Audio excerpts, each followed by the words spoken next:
sabem, mas a Frances Rose, ela é, acho que uma das minhas primeiras alunas, né, Frances? E ela já chamou atenção, uma atenção incrível, sabe? Impressionante, como a Frances já, sabe, já mostrava Eu... a vinha, né? Olha o que eu trouxe aqui, Lili. Não! Gente, vocês não estão... Vocês não estão entendendo o que é essa live de hoje. Isso tudo que a Frances mostrou à prova e tudo mais é porque nós temos uma relação antiga. Mostra, Frances. Só não vou mostrar a nota, tá, gente? Porque eu não vou ficar exibida. Mas eu falo dos comentários da Lili. A Fran era a pessoa que melhor, assim, impressionante. Ela anotava a aula toda, participava da aula toda, enfim, mas hoje Sem dúvida. ela é livre docente, de pesquisadora do Departamento de Psicologia Social da Universidade de São Paulo, no campus de Ribeirão Preto. Ela é pesquisadora no CNPq, ela tem um pós-doutorado na Universidade de Oxford, justamente em teologia islâmica. Ela, como você já sabe, fez mestrado, doutorado, graduação, mestrado e doutorado na Faculdade de Filosofia, Ciências Humanas e Letras, que eu acompanhei, assim, acompanhando o brilhantismo da Rose. Ela é coordenadora do Grácias, que é o grupo de antropologia em contextos islâmicos e árabes. Ela organizou o livro Olhares Femininos sobre o Islã, etnografias, metodologias e imagens, vamos falar. E ela organizou uma coletânea chamada Performance, Arte e Antropologia. E é autora de Performances Islâmicas em São Paulo. A Rose também tem uma atuação grande na direção de vídeos, que vocês devem acompanhar. Eu acompanho. Eu não sei se eu vou falar o nome certo, Rose, mas ela fez um vídeo chamado Allahu Akbar, Allahu Akbar. Vozes do Islã e Alá, Oxalá na trilha Malê. Enfim, a gente tem muito o que conversar e eu quero muito agradecer a Rose por estar aqui comigo hoje. É uma alegria, viu? Imensa. Eu que agradeço, Lili, o convite. Eu achei engraçado as pessoas comentando, nossa, você vai falar com a Lili? Assim, gente, eu falo com a Lili já faz uns 30 anos. Não é, assim, é muito tempo, né, de estrada, de trajetória. Tenho que dizer que eu sou antropóloga hoje. Eu falo sempre isso para a Lili, toda vez que eu encontro com ela no cafezinho, na faculdade, em banca, em tudo que é lugar. Eu sou antropóloga por conta da Lili, porque ela foi minha primeira professora de antropologia. Eu tinha trocado a PUC, né? Eu fazia jornalismo na PUC, troquei pelas ciências sociais, porque eu queria ciência política, eu queria trabalhar com política, eu queria fazer política. E aí eu me deparo com a primeira professora de antropologia, que era a Lili Schwartz. Pronto, acabou. Fim da história, fim da guinada, Ela assim, não né? contou a história, que era também quando eu estava começando na USP. Então, ter a Francis como aluna também foi... Aumentou assim, o limite dos alunos muito alto. Os alunos reclamam até de tanto que ela foi uma aluna. Mas, É, não, as aulas foram antes boas. da gente ficar só aqui, eu queria que você contasse para o pessoal, porque você tem esse caminho muito bonito na antropologia, né? Que é um caminho pela performance, pelo vídeo, pelas artes, mas por estudar o feminismo, né? O feminismo islâmico, que não é uma opção nem fácil, nem óbvia no Brasil. Então, eu queria muito que você contasse para a gente, para começar, um pouco desse seu caminho. Né? Olha, Lili, é muito doido, né? Os caminhos que a gente. A Marisa Corrêa dizia assim: nossos caminhos nunca são organizados, a gente vai fazendo, né? Eu comecei de fato por fotografia de família, eu me interessava muito, eu era a pupila da Miriam Moreira Leite, eu era assim, tipo, grudada na Miriam, e aí meu primeiro projeto era com fotografias de família, que aí virou fotografias de família de comunidade muçulmana, que aí foi um susto, e a gente tinha uma aluna, você deve lembrar, a Magda Aref, que foi sua aluna também, excelente aluna. A Mag abriu a comunidade para mim.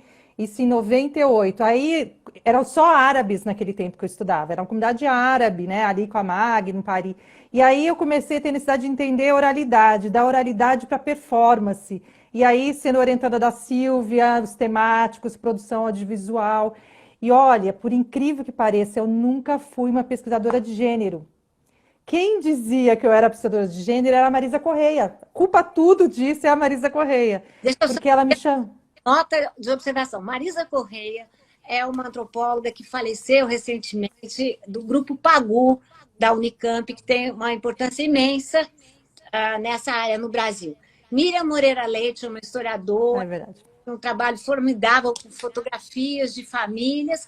E a Silvia, que ela citou, orientadora da França, é a Silvia Caiubi, nossa colega querida do Departamento de Antropologia, que trabalha com antropologia visual. Pronto, feita a nota Isso. de pé do Pronto, a nota de rodapé. E Isso. aí, em 2004, a Marisa Correia me chamou para gravar um seminário, Crimes de Honra em Família, na Unicamp. Franci, vem gravar, não sei o que lá, e tá, tá, tá.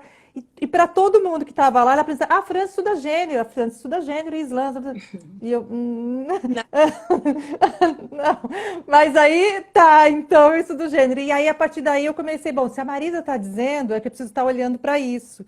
E foi a partir desse olhar dela, quando eu terminei o doutorado, né, esse livro que você citou, Olhares Femininos sobre o Islã, foi um desafio que eu fiz às minhas colegas pesquisadoras de Islã, que eu queria que elas discutissem num artigo. Eu sou muito ousada com as mulheres, né? Como é que é ser mulher e pesquisar uma comunidade que é homossocial? Que as pessoas não entendem que as comunidades muçulmanas são homossociais, né? E aí eu queria saber como é que essas minhas colegas tinham feito o trabalho de campo, né? Para instrumentalizar outras pesquisadoras mulheres e tudo mais, né? Então eu comecei muito a estudar gênero por conta da Marisa, né? Aí comecei a me debruçar pela temática de gênero. E hoje é uma das temáticas que eu enfrento, né, com coragem. Precisa ter coragem, até do lugar que hoje eu ocupo, precisa ter muita coragem. Mas é importante, né? Eu acho que e o visual eu não largo nunca, a performance eu não largo nunca. Então estamos sempre. Você não citou, mas a minha parte da minha livre docência foi publicada, que é o Raja Raja, que é a minha experiência no Raj como mulher. Então, novamente, o gênero também aparece nessa coisa da peregrinação, de fazer um ritual, né, de estar de dentro. Então, tem um pouco disso. Nunca é arrumado, foi acontecendo, né?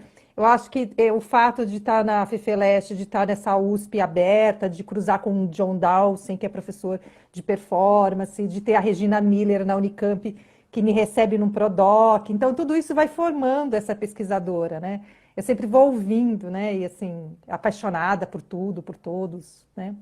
Mas tem uma parte que você não explicou direito, né? Por que a questão do islamismo?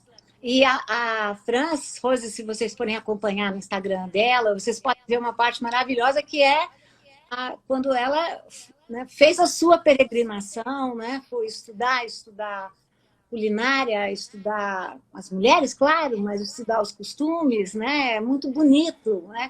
Como que você definiria, então? Você definiu a sua opção pelo gênero, né? Mas não tanto a opção por não é nenhum objeto, é muito mais do que um objeto que virou Mas vida, né? Então, vida. Culpa sua de novo, Lili. não.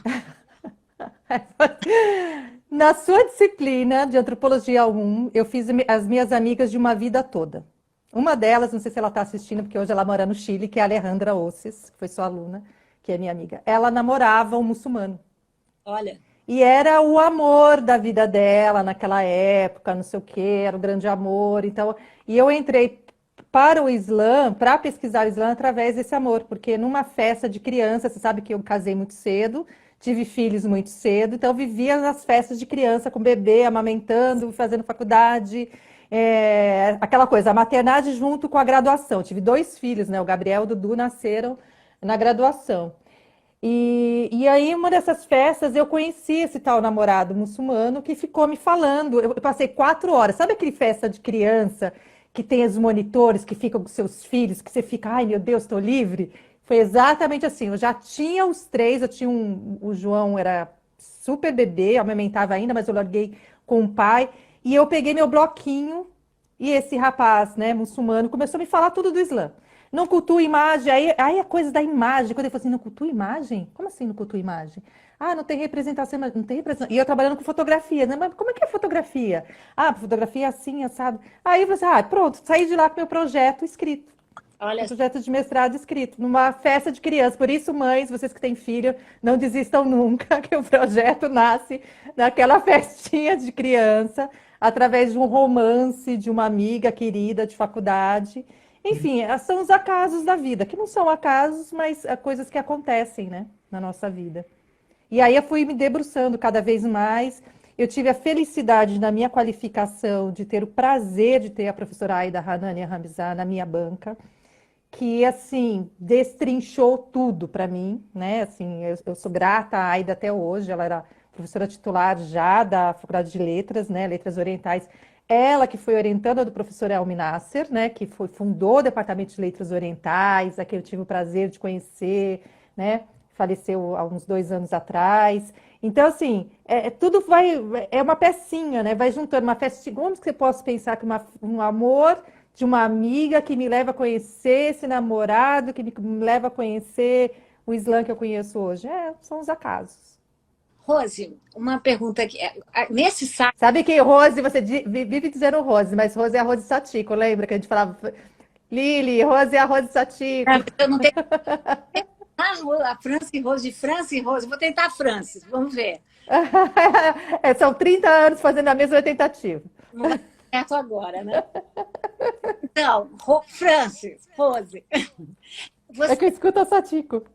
no sábado, nós tivemos duas datas fortes, né? Você falou dessa sua amiga chilena, né? A data do golpe no Chile, né? O golpe que depois o presidente Salvador Allende, que saiu do palácio morto, né? Há controvérsias, e também o famoso September 11, né? O 11 de setembro, que marcou os 20 anos do aniversário da derrubada das Torres Gêmeas. Nós sabemos muito como ficou, o que aconteceu depois disso, em termos também de uma espécie de islamofobia, né? Islamofobia. Você falaria um pouco disso e também da sua experiência pessoal, né? Porque você se formou nesse contexto, né? E um contexto em que o preconceito aumenta muito, né? Não quero te falar, você que me dirá. Vamos. Então, Lili, foi muito doido, né? Essa coisa do 11 de setembro de 2001. Porque eu tinha acabado de depositar a minha dissertação. Foi assim, tipo, depositei numa semana, na outra semana era o 11 de setembro e eu defendi o mestrado dia 2 de outubro. Foi uma comoção muito grande, né? E eu estava no 11 de setembro numa reunião com a Silvia, o grupo, né, o Grave, e a Mariana Vanzolini, que chamou a gente, olha o que está acontecendo. E ali, assim, a minha vida mudou ali, assim, porque eu sou uma pesquisadora, eu sempre me defino como uma pesquisadora de chão de mesquita. Eu acho que o antropólogo é aquele que vai para o campo mesmo, ele vai, ele fica, ele espera quanto tempo tem que esperar. A gente que faz campo, a gente tem paixão por campo, né? E naquela época eu já tinha depositado, mas eu voltei para a mesquita, né? Porque eu senti uma necessidade de estar perto, né, daquelas pessoas que tinham sido cúmplices, né, parceiros, sujeitos de pesquisa comigo, que tinham me ouvido. E foi muito pesado, assim, porque eu escutei muitas hutbas. Hutbas são sermões de sexta-feira, emocionado, as pessoas chorando, porque o 11 de setembro foi um start, né? Porque veio toda uma violência. Quando você vê 2003, com a invasão do Iraque, teve um dia que a mesquita toda chorando, sabe? Porque era assim, eram violências, as pessoas. Eu até brinco, né? E assim, que o que salvou a comunidade muçulmana, né? Entre aspas, né? Foi a novela O Clone. Porque o Clone, ele começa dia 1º de outubro, junto daquele boom, né? Então as pessoas já não sabiam se os muçulmanos dançavam, que é menos pior, né? Dançava para tudo, né? Que era, né, o Ixalá e as minas dançando, ou se os muçulmanos atacavam torres, né? Então ficou aquela dubiedade, mas eu acho que a comunidade nesse momento ela se abre, né? Nunca tive dificuldade em pesquisar, mas eu sei que era muito mais restrito, né? Eu tinha uma facilidade, eu escrevi isso na tese, porque eu tinha 3 filhos, então era uma comunidade que as mães e as crianças chegavam e tinham. Mas foi muito difícil para a comunidade, sabe? Eu tenho pena dos sheiks da época, porque eles simplesmente não dormiam, né? Eu consegui acompanhar vários, porque a minha pesquisa de doutorado inicialmente era sobre os líderes da fala, porque eles o tempo todo eram solicitados. Acabou virando um capítulo da tese, mas assim, era muita coisa, sabe? Era muito trabalho. Mas eu acho que teve um efeito positivo. O número de conversões ao Islã depois do 11 de setembro foi gritante, né? Assim, muita gente se converteu, muita gente procurava as mesquitas, muita Jades aparecia. Era muito engraçado, porque eu era aquela aluna do Sheikh Ali Abduni, de São Bernardo do Campo, que eu ia toda segunda-feira, ficava ali quietinha, no fundinho, escutando, anotando tudo, né, quando ele traduzia para o português. E aí entrava aquelas moças todas vestidas parecendo Jade. A comunidade ficou engraçada, né, assim, né? Depois essas moças saíram, ficou quem tinha que ficar.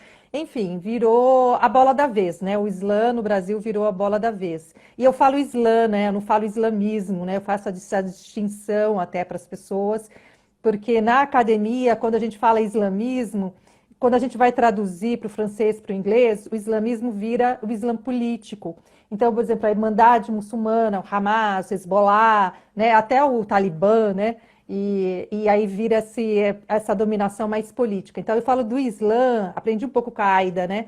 A Aida, eu sempre falava, por que você escreve com M, Aida? Porque a gente é a terminologia do árabe, aí se você vai traduzir para o inglês é Islã. E aí eu comecei a adotar como a Aida, sabe? Pegar o conselho dela. Mas o 11 de setembro é uma coisa marcante, mas o que eu acho penoso para a comunidade muçulmana é que em momento nenhum se discute o que se fez depois, né? O que os Estados Unidos fez no Afeganistão, o que os Estados Unidos fez no Iraque, o que os Estados Unidos fez em vários países. Eu gosto sempre de citar um texto da Carmen Rial, porque aí não é a Franci falando, é a professora Carmen Rial, lá de Santa Catarina, que ela escreve na revista Estudos Feministas, um texto de quando os soldados americanos invadem o Iraque, ele estupra as mulheres muçulmanas de burca, de niqab, e ela põe o link das imagens, sabe? Então, isso as pessoas não falam. As pessoas falam do atentado, mas não falam, por exemplo, que o terrorismo no mundo, 80% das pessoas que morrem por conta do terrorismo, que é só escutar o professor Reginaldo Nasser da PUC que a gente sabe, 80% são muçulmanos. E isso as pessoas não falam em termo algum. O estereótipo, agora com essa questão do Afeganistão, Eu ia eu te... fiquei, eu fiquei muito irritada com algumas postagens, porque é aquela imagem da mulher de mini saia que eles pegaram do Irã na década de 70, antes da Revolução. Não é Afeganistão ali, né? E aí a imagem de burca, e aí frase da Simone de Beauvoir. E eu falei assim, gente, no momento decolonial, as pessoas estão chamando a Simone de Beauvoir para esse debate, que é um debate outro. Nós estamos falando da Ásia Central, nós estamos falando de outras mulheres. Então, aí eu me somo a Laila Bulhud, né? Quando ela falava dessa ideia de salvar mulheres, né? E aí o meu feminismo, que não é necessariamente islâmico, porque eu não sou uma feminista islâmica e não gosto dessa dominação, mas esse meu lado de luta por mulheres, gente, a gente está falando de mulheres brancas ocidentais que estão nos seus bulevares, tomando seus cafés, né, seus brioches. Não estamos falando de mulheres da Ásia Central, é outra percepção, né, de vida de mulher, de conceito, de cobertura, né? As pessoas associam o biquíni à liberdade. As pessoas estão queimando sutiã ainda. Gente, não necessariamente vão se queimar as burcas, né? Vão se queimar outras coisas, né? Então, eu acho que isso tudo também é reflexo do 11 de setembro. Então, eu me senti na obrigação de fazer um alerta, de fazer uma postagem que viralizou, por acaso, há 3 semanas atrás, e aí até te falei aquele dia, Lili, como você aguenta? Porque era tanta solicitação, é impossível de dar conta de tudo isso, né? Mas eu achei que era importante eu sinalizar para as mulheres, principalmente, epa, calma lá, né? Vamos fazer uma escutativa, vamos fazer um pouco de antropologia, um pouco, né, do que é o diferente, do que é ser mulher nesse contexto, que não é a mesma coisa de ser mulher no nosso contexto, das nossas liberdades, né? Então, acho que isso foi muito, muito forte, viu, Lili?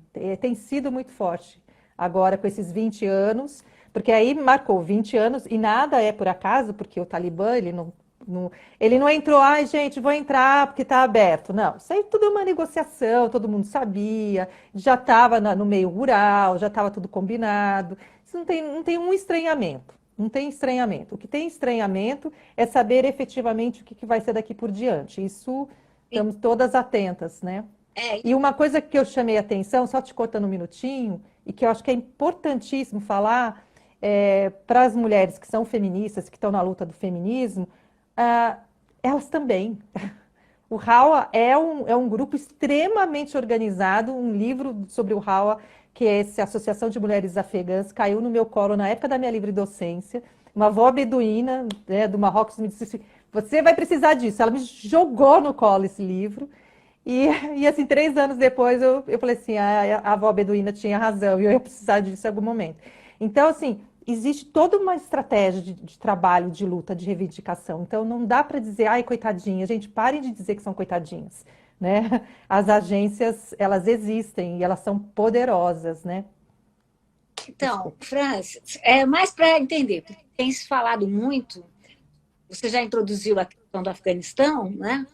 Tem se falado muito sobre o fechamento das universidades, menos a ideia das coitadinhas, mas mais a ideia ao revés, né? A ideia de que existiam várias conquistas que podem ser revertidas, né?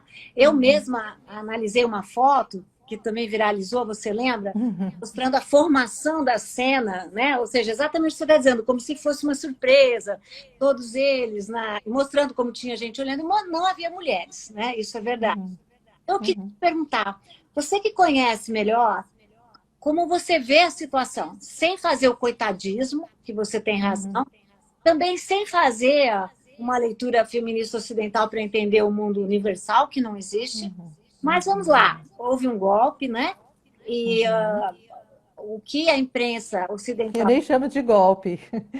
É, eu acho que houve um tratado de cavalheiros. Meu amigo Talibã, o Reginaldo Nasser acabou de lançar um livro que na epígrafe, o subtítulo está assim, meus amigos talibãs, né? Então eu acho que não houve golpe, né? E Mas, não houve perda dos Estados Unidos. mas não Houve uma negociação de todos, do igualmente, ponto de vista político. né? Cortou aqui para Não mim, são Lili. amigos de todos e todas igualmente. Ah, sim, não, lógico que não, lógico que não. Então, como é que eu vejo? É importante a gente entender a realidade do Afeganistão. 24% de mulheres alfabetizadas. O que que a gente faz com 24% de mulheres alfabetizadas? Então, ele está me dizendo o que esse dado? Que é só a parte urbana. A parte rural continua analfabeta. A parte rural continua com os mesmos hábitos de antes, né? Seguindo aquilo que se diz e fazendo a sua prática cotidiana. Então, nós não estamos. 20% só chegou a um nível superior. Então, assim, quem são as mulheres que estão sendo reprimidas? Quem são as mulheres que vão estar sendo mexidas? É uma minoria. Não é as mulheres como um todo, pelo menos a priori, mas mexidas no sentido do quê? Da questão da universidade. Não vai se fechar a universidade. O que está sendo feito, e eu acho ridículo, né? Entendo por um lado, mas desconstruo por outro, que é aquela cortina ridícula que os talibãs estão colocando na sala de aula. Então, para separar homem e mulher. É. Por outro lado, como antropóloga de comunidades muçulmanas, eu já conheço o Marrocos, conheço o Irã, conheço a Turquia, a Arábia Saudita, enfim, de quem já viajou, né, para alguns países, são sociedades. O próprio documentário da Silvia, né, Casamento Paquistanês, são sociedades homossociais, separado homem e mulher. Então, assim, no Irã, as mulheres estão em salas diferentes de homens, né? Eu, por exemplo, quando fui assistir o discurso do Khomeini, que é uma coisa raríssima de alguém um ocidental ir, Explica. eu fui para o Khomeini. Explica. O Khomeini é o Ayatollah, é o líder religioso acima de todos no Irã, né? Então, eu e o professor Paulo Rilu da UF, o Paulo ficou de um lado, o lado dos homens, e era muito engraçado, porque eu e o Paulo fomos convidados, e eu do lado das mulheres. Então, eu falei para o Paulo, você me fala o que acontece do lado dos homens, eu falo o que acontece do lado das mulheres, né, para essa troca. Mas são mundos separados, não são mundos misturados como o nosso. Então, assim, eu entendo qual é a lógica que está passando nesses talibãs. Não sei se as pessoas me entendem. Eu entendo a lógica da separação, mas não entendo que isso se faça numa universidade nesse momento que eles têm que provar minimamente que eles mudaram, que eles não vão ser aqueles talibãs que faziam leituras literalistas da Sharia, né, do Corão e da Suna, do profeta.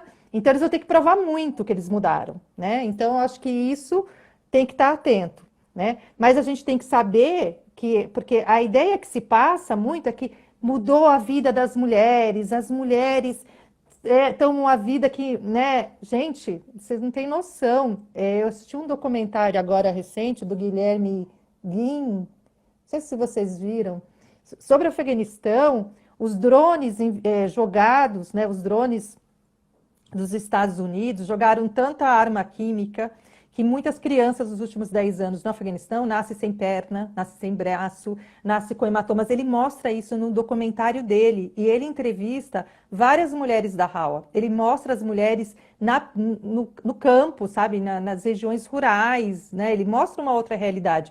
Acho que é um brasileiro, porque ele fala em português, ele fez uma live, tudo a respeito disso. O Talibã, por exemplo, ele já estava nesse meio rural. 78% da população é meio rural. Tem noção de que é isso? Quer dizer, só 22% é urbano. Então, nós estamos falando de uma realidade muito diferente do que a gente possa imaginar, né? Hoje a gente vai no Brasil de norte a sul, nas capitais, a gente vê a vida urbana, né? Para a gente ver o sertão, a gente tem que adentrar, né, os interiores e tudo mais, né? Mas o Afeganistão não, você vê as montanhas, você vê o povo, tem escola em caverna.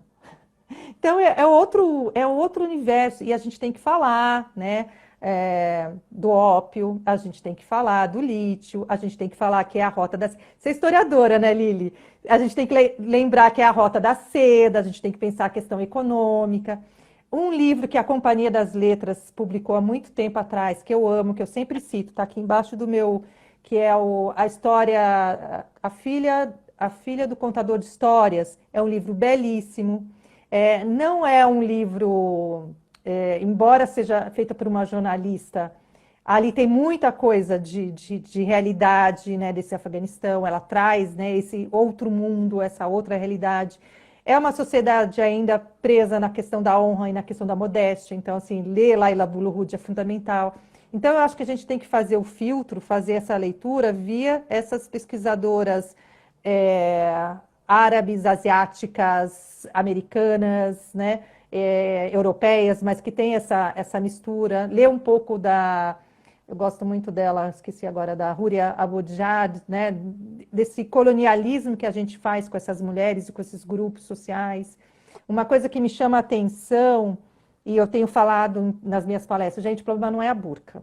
O problema não é a burca, não é o turbante, não é a barba do sujeito. Eu conheço homens de turbante e barba generosíssimos, humildes, amorosos. Eu conheci mulheres no Raj, de burca e de niqab, que eu falei, gente, né, todos os estereótipos que eu tenho vão caindo, né? Assim, a gente vai caindo.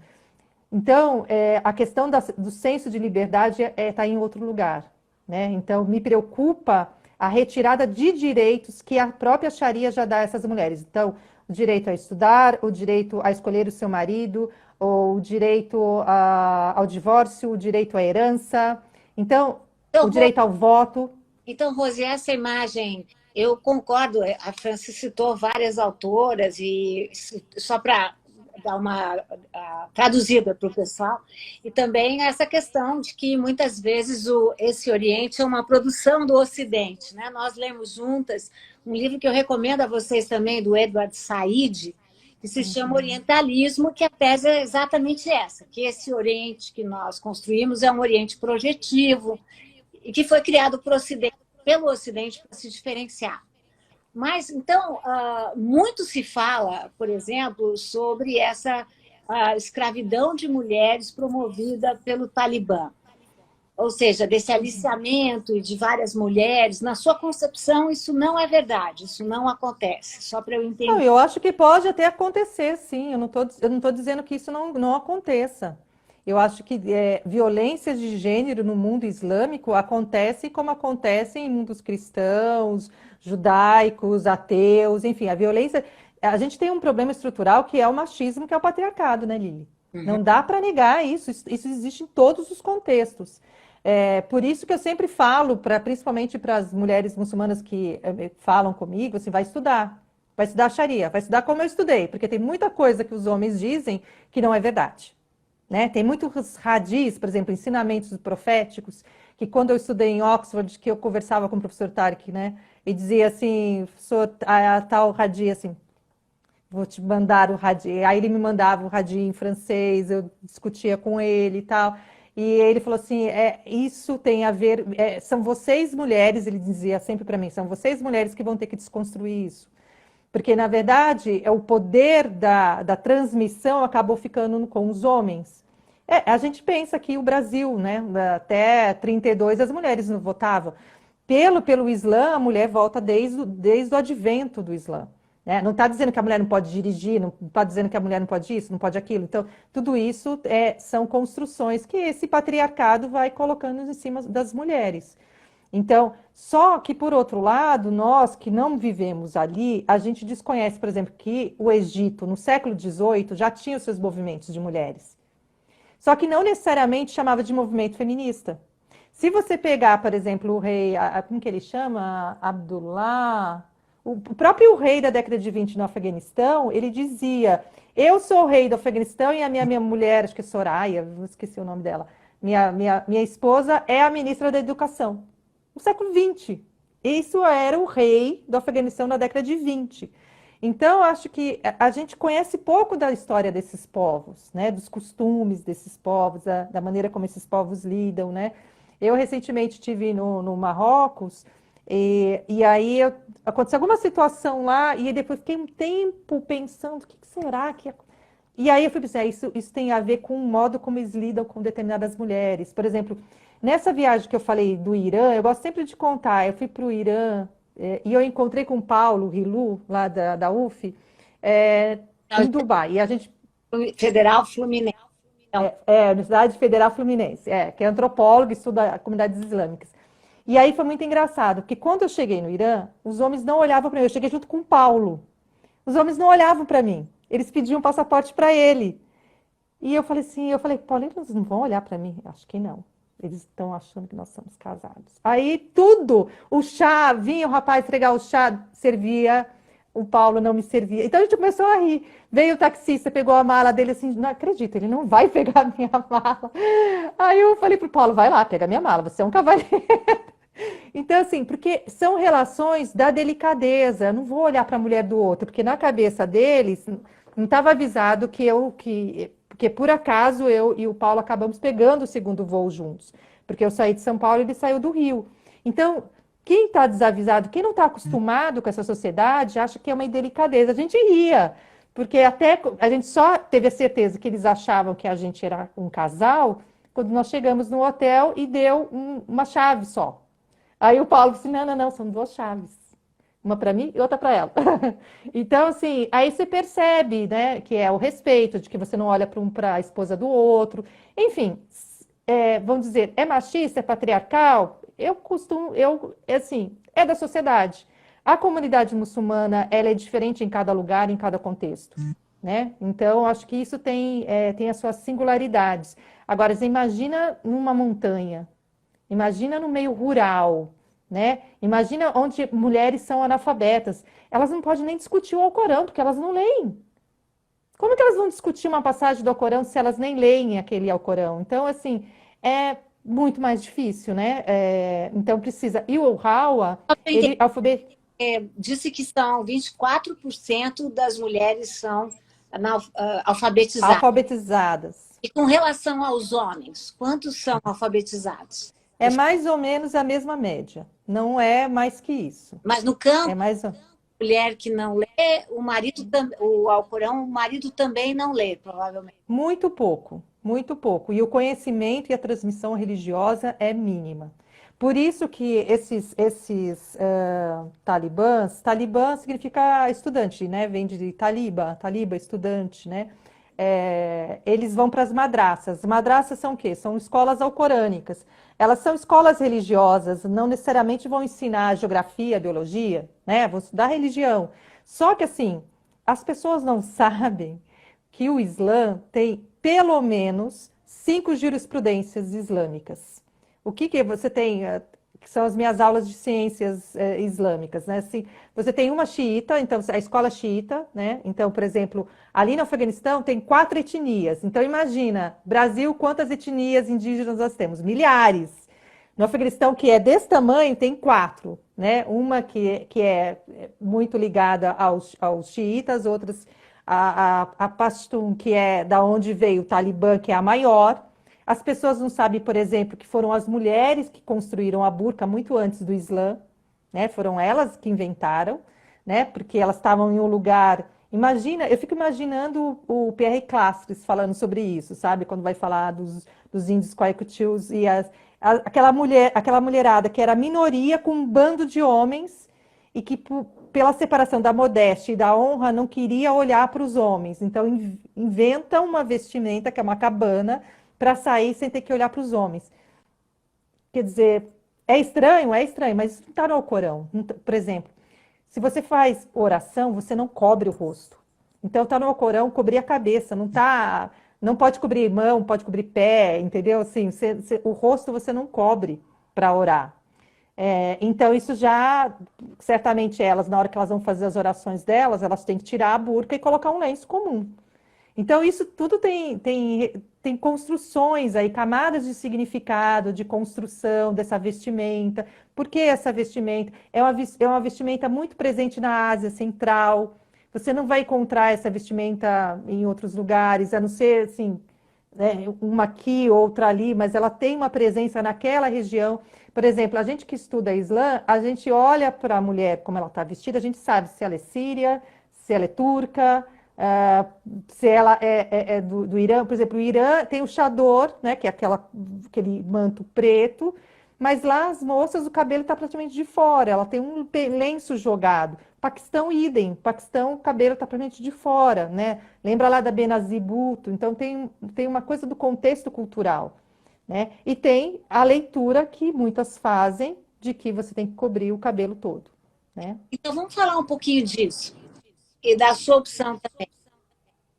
Teve toda uma discussão, sobretudo na França, mais, né, de feminismo ocidental, mais tal, de que o direito era tirar o véu. E você tem se manifestado muitas vezes e explicado que o direito é ficar com o véu. Né? Então, eu gostaria que você falasse um pouco sobre isso, porque ainda há muito essa leitura, né? Ou seja, Sim, de vincular o véu a uma subjugação feminina, o véu a uma sim. falta de opção, uma imposição. É. O Você véu é uma devoção, Silvio. Olha, tu falhas, Lili. O véu é uma opção para mim, no caso, né? Mas assim, ele é uma obrigação religiosa alcorânica, está no Alcorão, né? Quando sair das ruas, cubra com seus jalabibs, então tem algumas passagens no Alcorão que faz a recomendação do uso do hijab, da cobertura. Era uma cobertura para diferenciar as mulheres muçulmanas das não muçulmanas. Por sinal, as judias também, para quem não sabe, judias e cristãs usavam véu. As judias deixam de usar o véu, acho que no século IX, quando migram para a Europa e trocam o véu pela peruca. Então tem todo, né, um processo histórico aí das vestimentas que vale a pena a gente recuperar. Eu me reverti ao Islã depois que eu fui para a Turquia, isso em 2012, então tem mais de 8 anos. Eu fiquei em silêncio muito tempo, porque a academia ela aplaude algumas religiões e outras não, né? E principalmente uma religião que é associado com terrorismo, com violência de gênero e tudo mais, né? E há 2 anos, depois que eu fiz o Hajj, eu comecei a fazer, depois que eu fiz a minha livre docência, e não foi à toa que eu fiz a livre docência sem o lenço, eu comecei a me fazer uma reflexão que estava muito fácil ser uma mulher branca, docente da USP, que ninguém sabia que era muçulmana, as pessoas desconfiavam, mas não sabiam, porque eu também não ficava projetando muito. Tinha gente que falava assim, não sabia se era pesquisa, se era pertencimento. É lógico que meu grupo de amigos, né, Silvia, o povo, né, que convive comigo, todo mundo sabia. Mas aí o lenço veio muito forte, como uma questão que eu fui trabalhando durante anos, porque no Brasil, né, por conta da França, da situação da França principalmente, a islamofobia no Brasil cresceu muito. Então, o meu grupo Graças aplicou um questionário no mês do Ramadã, agora, para muçulmanos, e a islamofobia de gênero, a islamofobia em relação com mulheres muçulmanas revertidas ao Islã no Brasil é gigante, né? Todas as muçulmanas têm uma história para contar de ataque islamofóbico. Eu, por sinal, outro dia, uma aluna me marcou numa foto, aquela foto da praia de sempre, que vai, volta e gira o homem na praia com a criança e a mulher toda coberta na praia. Aquela foto que eu deliro já, né? Só de ver já acho o máximo. E aí eu fiz um comentário e uma pessoa dita de esquerda, militante, feminista, diz assim, eu não respeito uma pessoa que tem um pano de chão na cabeça. Uau, Né? Então, o nível do debate que as mulheres muçulmanas têm que enfrentar no Brasil é este. uau. Então, eu achei que eu precisava, de alguma maneira, né, além de ter o desejo, né, o sheik com quem eu fiz a minha reversão há 8 anos atrás, ele sabia do meu desejo desde sempre de usar o véu, eles, né, e eu vim trabalhando 8 anos, trabalhando imagem, trabalhando psicologicamente, e aí até chegar o momento, não, eu preciso, né, tomar essa decisão, porque eu vou me sentir melhor e eu me sinto ótima, né? Apesar desses ataques, mas eu acho que comigo não esbarra. Eu sou uma docente da USP, concursada, com prova, com aluno, com orientando, com livro publicar. Então, meu lugar de privilégio está dado. Agora, agora, as minhas manas, as meninas aí, negras, de periferia, que querem demonstrar sua religiosidade, elas não podem, elas não conseguem emprego. Ela tem um histórico de menina que levou pedrada na cabeça, pedrada mesmo, sabe? Assim, em Ribeirão Preto, em São Paulo, cusparada. Outro dia, uma menina no ônibus voltando da mesquita, sentada, assim, o lenço, sabe, comportadinha na dela ali. Começaram a bater no vidro do ônibus. Então, assim, é gigante. E quando eu comecei a ver essas postagens de algumas feministas, que eu entendo, né, a preocupação dela, também é a minha preocupação, é lógico, onde tiver uma mulher sendo retirada dos seus direitos, estarei do lado delas, não tenha dúvida disso, né? Então, eu comecei a me preocupar, gente, isso daqui vai ser um tiro no pé, porque vai chegar em nós, assim, tira o seu lenço, isso não precisa, né? Isso não está na religião. Quer dizer, quem é você para dizer para eu tirar ou não colocar, né? Então, eu acho que as pessoas têm que ter essa liberdade. Uma outra coisa que as pessoas não entendem, por exemplo, mas não tem essa liberdade lá. Tá, você está falando de Arábia Saudita, você está falando de Irã, que são regidos pela Sharia. Então é diferente. Então o código deles é total Sharia. Aqui no Brasil, a gente pratica a Sharia, uns 88%, 90% de Sharia. Porque o que é a Sharia? Rezar 5 vezes ao dia, fazer o jejum do mês do Ramadã, pagar o zakat, enfim, todas as regras que a gente chama de pilares da fé e pilares da prática, isso faz parte da religião e faz parte da Sharia, né? Então, acho que há um desconhecimento da religião, né? Da religião como religião, e há um desconhecimento de determinadas culturas, né? Porque é engraçado, porque para nós, que era um debate que eu fazia com o professor Ramadã, sabe? Porque o Ramadã, ele é filósofo. Então, o que ele fazia, Lili? Ele separava a cultura da religião. Isso é cultura e religião. E eu falava assim, aí eu discutia com ele, não, mas antropologia, cultura e religião, tá ali, ó. Não dá para. Eu estou falando de religião, e para os muçulmanos, às vezes, é muito difícil. E você pensa que é fácil o meu lugar, porque muito muçulmano não entende, né? Porque quando você está falando do Islã, eu estou entendendo que é esse Islã aqui no Brasil. E quando eu vou olhar para o Marrocos, eu vou olhar para o Islã lá do Marrocos, e eu vou olhar para o Islã. Mas o pilar, né? Sim, sim, sim, sim. Mas como você transforma tudo isso, né? Como você vivencia tudo isso, tem lá suas cores. Às vezes cores mais rígidas, às vezes cores menos rígidas, mas são cores, né? A cultura influencia muito, né? Então, por exemplo, os sheiks têm que aprender. O Brasil é um dos poucos países que ainda fazem a rutba em árabe, né? Porque você vai para a Inglaterra, eu escutei sermão em inglês, você vai para a Alemanha, você escuta em alemão, né? Aqui, alguns sheiks que aprenderam português, eles fazem em árabe, depois em português. Mas outros países, você fala na língua do país, né? Então, até nisso a gente está atrasado. E tem uma associação equivocada de que o Islã é árabe.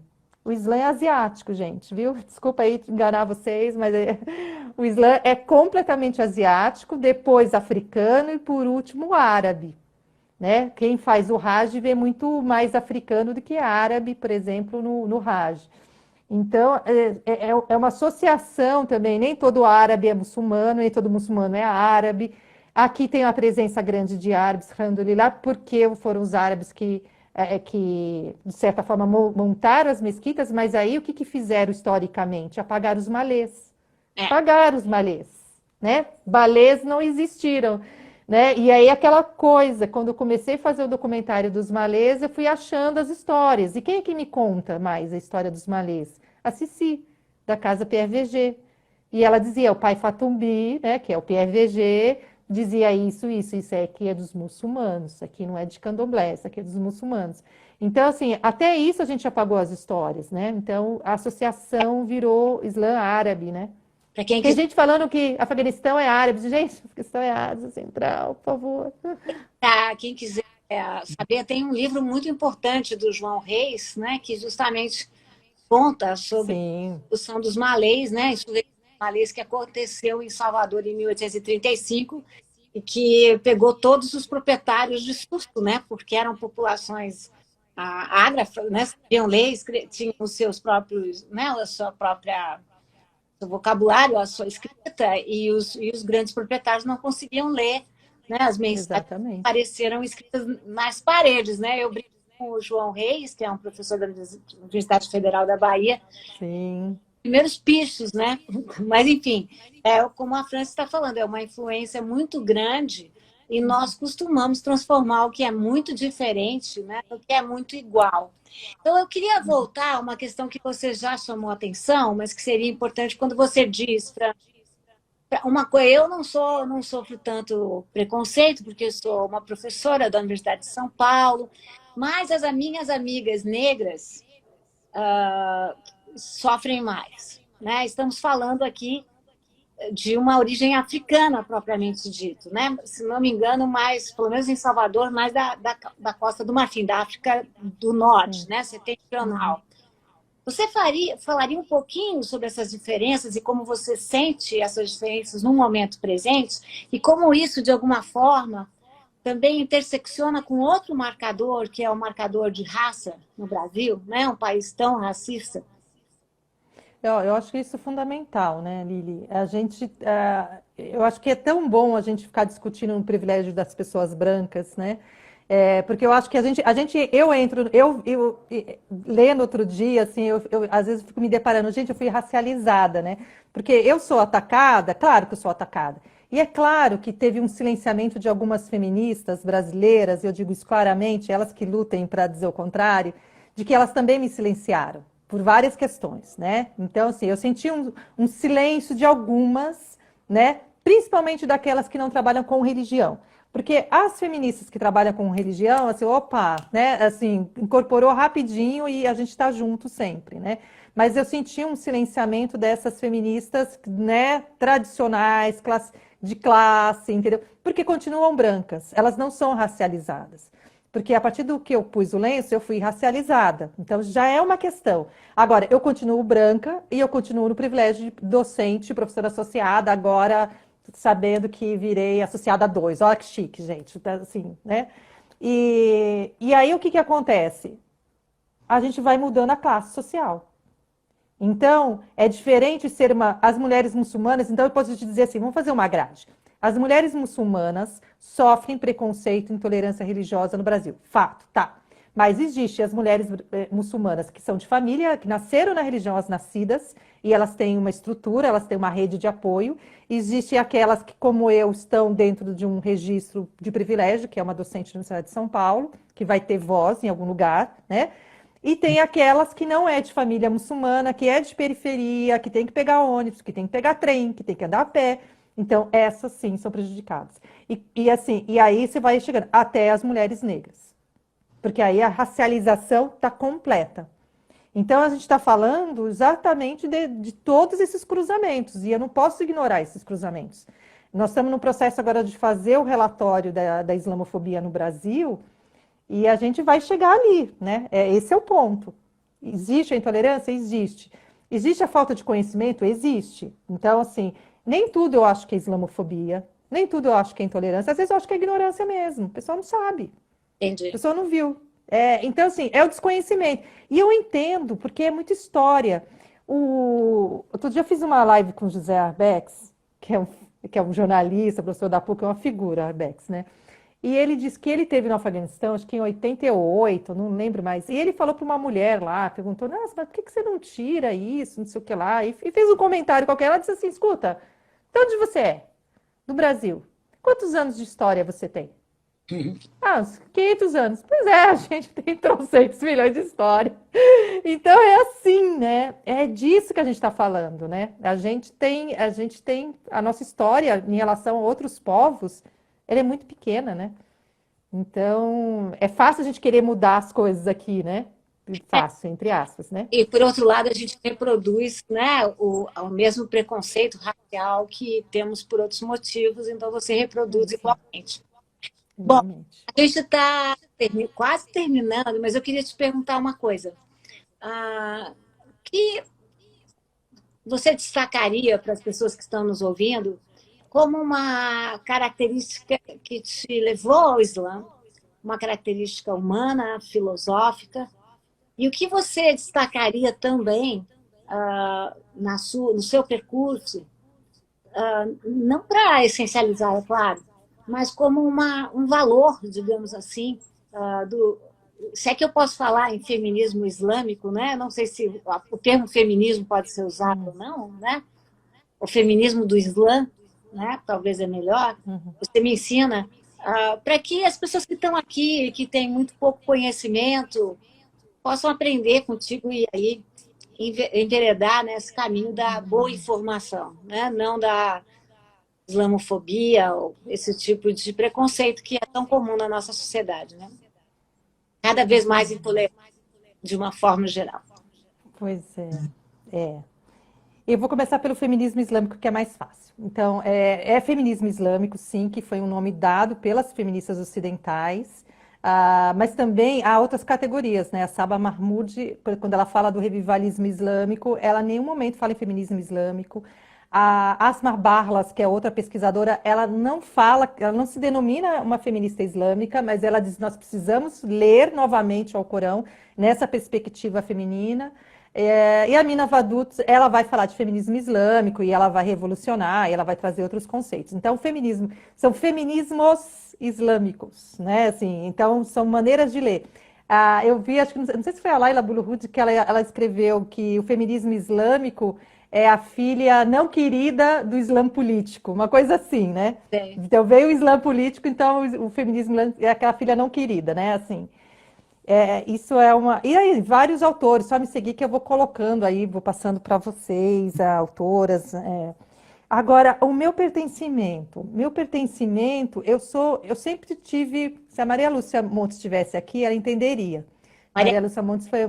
é uma professora nossa querida, filósofa e antropóloga, cientista política.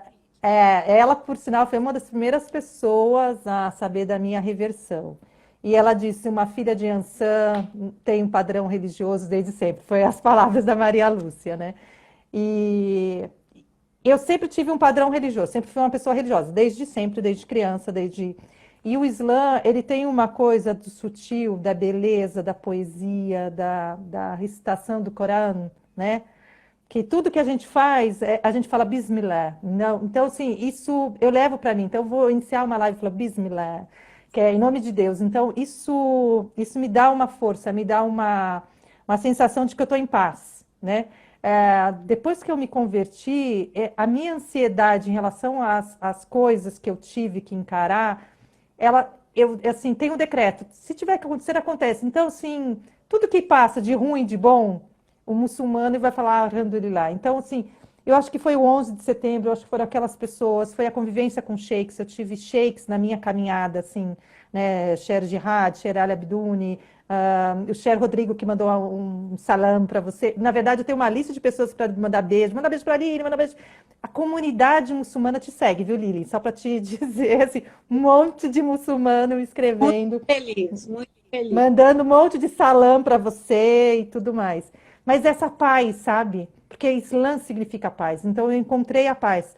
Uma coisa que me incomodava era essa coisa da trindade. Eu não conseguia.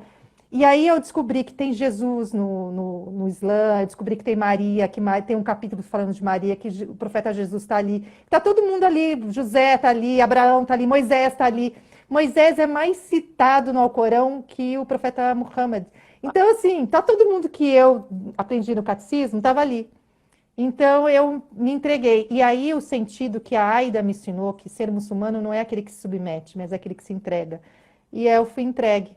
Agora, é um caminho difícil, é um caminho difícil para um pesquisador, para um antropólogo, para um cientista, porque ele fica ali, né? E as pessoas vão te jogar a bordoada de um lado, porque vão querer que você diga uma coisa que você não vai dizer, e vão te jogar a bordoada do outro. Mas aí, como você é muçulmano, você diz alhamdulillah e tá tudo certo, né? A vida é assim, a gente não vai agradar todo mundo o tempo todo, não é isso? E como que uma muçulmana que agradece, né, que tem essa paz interna, está vendo esse momento, para terminar mesmo, prometo, porque temos 3 minutos, esse momento tão intolerante no Brasil. Subhanallah, alhamdulillah. Eu acho que assim, a ideia de ninguém solta a mão de ninguém, ninguém solta a mão de ninguém mesmo. Então, ou a gente baixa a guarda e dá a mão um para os outros, seja de religião diferente. Ah, não tem religião. É a primeira aula que eu dou para os meus alunos na universidade. Gente, eu sou uma muçulmana. Aqui tem ateu, ótimo. Tem judeu, ótimo. Tem candomblessista, ótimo. Tem budista, tem negro, tem branco, tem preto. Não importa. Ou as pessoas aprendem a se dar as mãos, ou a gente não derruba o que está aí. Porque o que está aí é o fascismo, é a regressão, é o ódio, é a violência. Então, as minhas irmãs de candomblé são minhas irmãs, as de Umbanda são irmãs, as minhas irmãs que são ateias são irmãs, enfim. Eu quero estar compondo com todo mundo, eu não quero compor com um povo único. Eu quero compor com todos aqueles que lutam contra a injustiça. Você está lutando contra a injustiça, então estou do seu lado. É disso que se trata a nossa vida agora, né? Muito bem, gente. Nós conversamos hoje com a Elida France Rose, para ela não dizer que eu estou chamando pelo nome. Ela é forte, como vocês viram, como ela também transmite muita paz, né? Uma segurança da escuta. Eu acho que é o que nós precisamos, né? Nós vivemos nesse momento tão normativo, né? Tão moralista em relação aos outros, né? O que a gente precisa é de mais escuta e também aprender que quanto mais diferentes nós formos, melhor nós seremos, não é? Melhor. Então, Com a roupa que tiver, né? com a roupa que tiver, com a língua que quiser falar, né? A religião que resolver seguir. Então, eu sugiro que vocês sigam a França. Agradeço, né, as suas colegas que me seguem, fico muito feliz. Vários, Sheik de Rodrigo, você não fala do Sheik Rodrigo, várias meninas, todo mundo comentam, falam, olha a Lili, professora Lili, e não sei o quê, você é querida por todo mundo na comunidade, alhamdulillah. Muito feliz com isso, muito feliz. E agradeço demais a sua presença nesse momento tão intolerante. Nós precisamos de mais Franci Rose Campos aqui para conversar com a gente, né? Mas, Lili. Obrigada de coração.